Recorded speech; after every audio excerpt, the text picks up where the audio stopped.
যোৰহাটৰ মৰিয়নী চেলেংহাটীত বান বিভীষিকা পানী শুকোৱাৰ পাছত চমনি পথাৰ গাঁৱৰ এক বিধ্বস্ত ছবি। দিচাং নৈৰ বাঢ়নী পানীয়ে মহিমূৰ কৰিলে গাঁওখন এতিয়া আৰু উটি গ'ল ঘৰ দুৱাৰ আজবাব পশুধন খেতিপথাৰ। পানীত হাঁহ নচৰা অৱস্থা হৈছে এতিয়া বানাক্ৰান্ত ৰাজ্য। সপোনৰ ঘৰখনলৈ উভতি কেৱল দেখিছে মাথোন শূন্যতা। গৈছো আপোনালোক সেই গাঁওখনলৈকে উপস্থিত আছে আমাৰ সতীৰ্থ চন্দন কলিতা।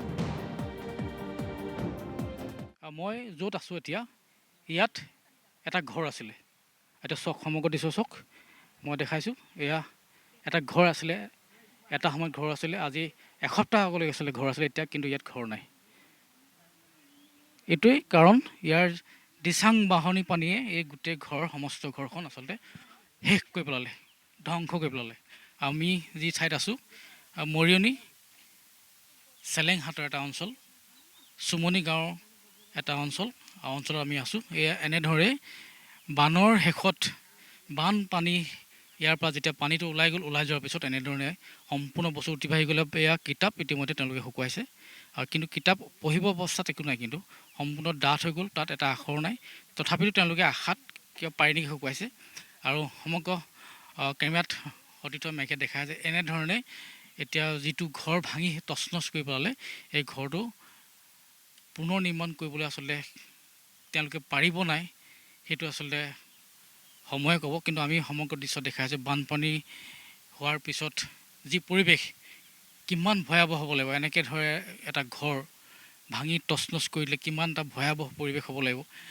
কথমপি আচলতে তেওঁলোকৰ ইয়াত যিসকল মানুহ আছিলে কথমপি তেওঁলোকে প্ৰাণ ৰক্ষা কৰিবলৈ সক্ষম হ'ল, কিন্তু ইয়াৰ ভিতৰত থকা যিসমূহ বয় বস্তু সম্পূৰ্ণ সম্পত্তি যিখিনি আছিলে সম্পত্তি সম্পূৰ্ণ ধ্বংস হৈ গ'ল, বানে উটুৱাই লৈ গ'ল।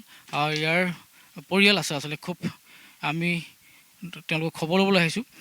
সম্পূৰ্ণ পানীয়ে আপোনালোক ঘৰ শেষ কৰি পেলালে। আমি এতিয়া দেখিছোঁ একোৱেই নাই, ইয়াত একোৱেই নাই, চব লৈ গ'ল। মানে ল'ৰা ছোৱালীৰ কিতাপ পত্ৰ কাপোৰ কানি যিমান যি মানে টকা পইচা চব লৈ গ'ল। আৰু এতিয়া আমাৰ থাকিবলৈ জেগা নাই। এতিয়া আমি থাকোঁ ক'ত, খাওঁ ক'ত, সেনেকৈ হৈ আছোঁ। মানে সিজাই খাবলৈ জেগা নাই আমাৰ। মানে এই কেম্প পাতিছোঁ ওপৰত, তাত খাওঁ অকণমান কিবা আৰু খাই মেলি আজি আহিছোঁ ইয়ালৈ, দেখিছোঁ মানে বোকা কাৰণে বস্তুবিলাক উঠাব পৰা নাই। মানে এনেকৈ অৱস্থা হৈ গৈছে। আপোনালোকে উদ্ধাৰ কৰিবই নোৱাৰিলে? একোৱে নোৱাৰিলোঁ। এতিয়া একেটাই মানে প্ৰাৰ্থনা কৰিছোঁ আৰু মানে যাতে আমাক মানে এখন আৰু ঠাই দিয়ক, মামাক আৰু কিবা এটা মানে ঘৰ দুৱাৰ কিবা এটা ব্যৱস্থা কৰক। যিখিনি গ'ল মানে মানুহ চানুহতো একো নাই হোৱা।